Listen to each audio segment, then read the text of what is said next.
See this stock go absolutely crazy today, closed up 89%. So really, what are we paying attention to? And we can see, at least I couldn't really find any technical reason for this stock. Fundamental reason for why this stock's been jumping.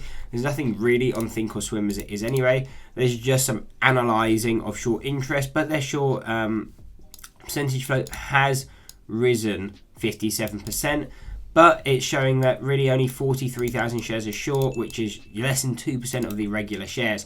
So really, that doesn't seem all that much. I don't think people would be looking at this more as a short squeeze, but I guess we'll see how this plays out. But really, I do think we are now overbought, something I would be very bearish on coming into today. And what would be these key levels that I'd be paying attention to? So really, anything above this $43 level, which you can see is our fourth deviation on both kind of the 6-month and the 1-year chart. Really, anything above here is considered very extreme, very overbought, and we can see we are there now. So if it was something I was to trade short, to trade, it is something I would be trading short. I wouldn't be trying to catch this long at all anymore.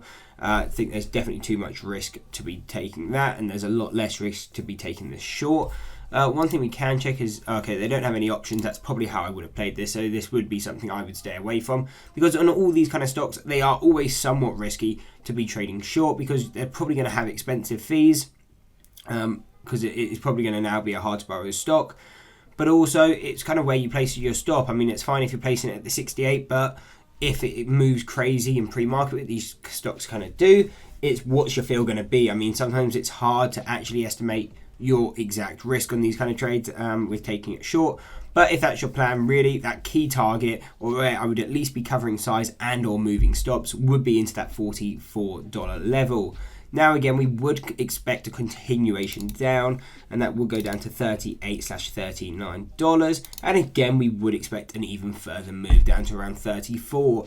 Now, if I was holding the stock short, this is where I would cover the majority, if not all, of my position coming to this 34. And the reason for that, yes, it's not statistical mean, but you need to be looking at where we were when the stock was trading more reasonably, and that was at $31. This was roughly where a gap fill, or not even a gap because it's kind of just traded through there, but this is where it moved pre-momentum. So this is kind of where we would consider it a bit more fairer value. So if we were looking to short the stock, this would be the overall main target. Again, be obviously locking in size or locking in profit along the way down. But that final target, where I would look to be completely out of the short if I was to short it, would be $31. Now, if it was something you would look to buy, yes, you may get some. You may continue that upward move once you come into that 31, and it may just continue in the kind of momentum it was before at a bit more reasonable pace. But if you were looking more for buying levels, we would always wait until at least statistical mean, so around $25.